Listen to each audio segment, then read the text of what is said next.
Hey Titans, Aiden here. I've had something on my mind. A question that I've been wanting to ask. Do you know how to have fun? Now what do I mean by that? Researchers at the University of Ballin have discovered that only 64% of Destiny players have proper amounts of fun. Meanwhile, 5% do not, and 30% of players don't even know how to have fun. Let's fix that. Stasis? Now, I know you may be shuddering at the thought of using stasis. Stasis? Stasis isn't fun. Oh, just wait and see.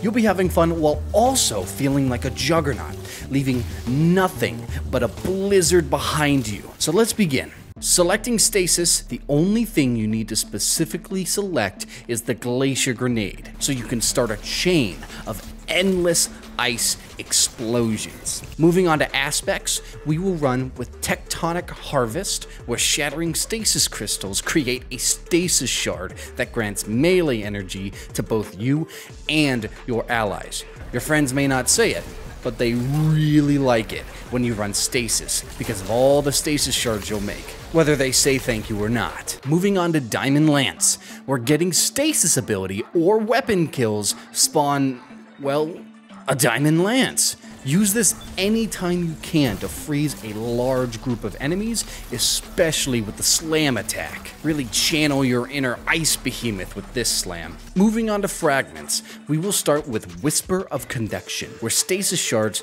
trek to your location. An effective fragment on its own, but with its partner in crime, Whisper of Rhyme, hey, that rhymed. They make stasis shards into a moving health pack that moves directly to you, so you won't even have to run around to grab them anymore. They come to you. So you can end up in situations like this.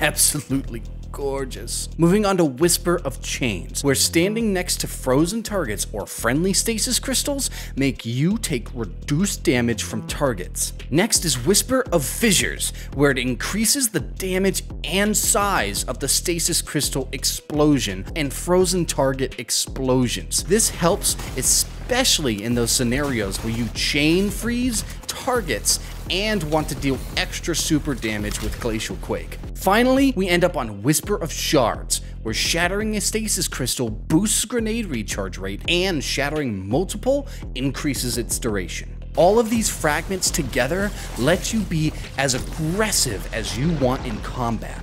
But you may wonder, TG, what weapon should I bring? You should bring a Verglass Curve. This baby is a stasis enjoyer's dream, where final kills with this weapon grant stasis arrows, and your next hipfire shot will fire them all out in a single volley. When you hit the ground or a wall with these arrows, they spawn a full-sized stasis crystal that, if near an enemy, will freeze them.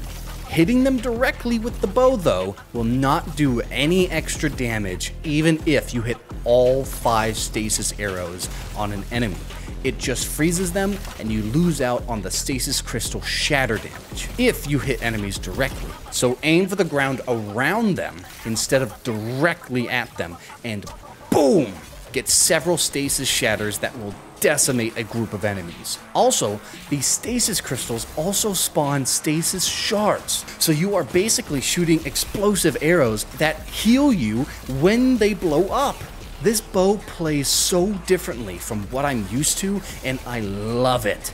If you shoot crystals on the ground and shatter one, killing a group of enemies, it'll give you stasis arrows back based on how many you killed.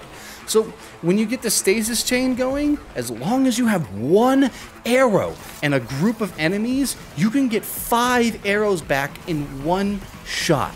Rinse and repeat. With all the stasis crystals that are going to be everywhere, you're going to need an easy way to destroy them. Look no further than Deafening Whisper. I would recommend using any wave frame grenade launcher, but I recommend Whisper because it rolls with Ambitious Assassin and Rampage. So those kills you get through shattering stasis shards or just killing a group of enemies will give you 2 shots to use whenever you need it. Get a double kill, reload, and stuff it into your back pocket for when you need to make a big boom. Now, you more experienced players out there are probably screaming at me saying, TG, you idiot, why wouldn't you use Forbearance? It can be crafted with enhanced chain reaction. Trust me, I know, but I don't have it at all. So if you do have it, go with Forbearance. But for ease of accessibility, Deafening Whisper with Ambitious and Rampage is the go. So if Xur has this roll on Friday, grab it. Next up, your heavy weapon, and by golly, is it a fun one. Recurrent Impact. This rapid-fire stasis machine gun completely shreds everything you put in front of it. Slap on enhanced subsistence and headstone, and you'll be able to keep shooting and spawn even more stasis crystals as you do so. Additionally, its origin trait Land Tank increases resilience and damage resistance on kills. This boy will keep you alive as you go on that rampage. Before moving on to the mods, make sure you have no strength mods boosting your stats, as you have a reliable and effective way to get your melee ability back, so boost your other stats you may need. For your helmet, Heavy Ammo Finder, Harmonic Siphon, and Dynamo. You'll constantly be popping your class ability with this build, so why not get some super while you do it? For your arms, Focusing Strike, Impact Induction, and Heavy Handed. Melee, Grenade, and Class Energy. Simple. And now we say hello to the star of the build, Hoarfrost Z. When using your class ability instead of a barrier, it becomes a wall of stasis that can freeze and explode enemies. You'll be right up in their face, and with all the stasis crystals giving you damage reduction, and shards tracking you and healing you, you're damn near unstoppable. So throw on double harmonic reserves and emergency reinforcement to gain even more damage resistance when your shield breaks. For your legs, double stasis surge and orbs of restoration, passive ability regen, and damage buff. You gotta love it. Finally, your mark, double bomber and reaper. Reason being is with how often you'll be popping your class ability, it will complement your grenade recharge, and you don't need to worry about anything melee related as the stasis shards recharge that ability.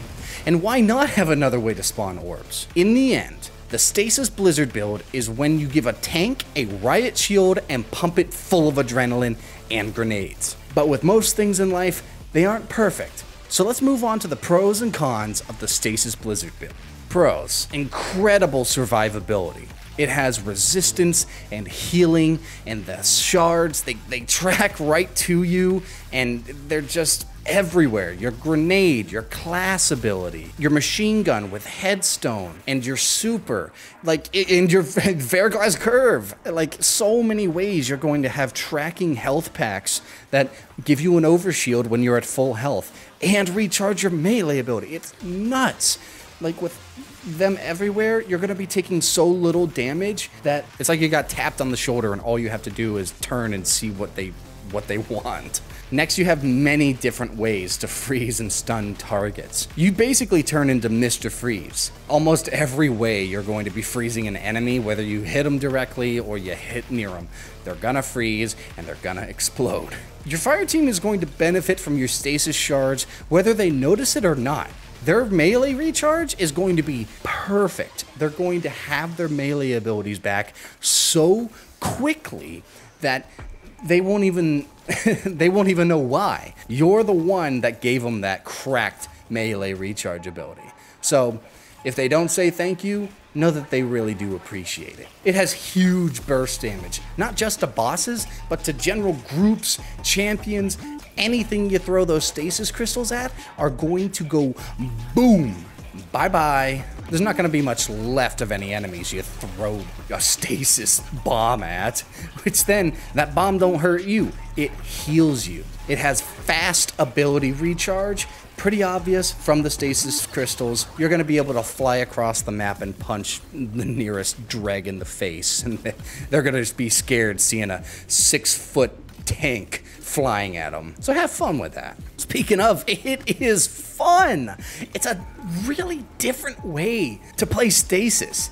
And I think people are so like twisted in the way that they think about Stasis, is that it is a defensive but aggressively defensive. You could say passively aggressive. But there's nothing passive about this build. You're in their face constantly, and it is great.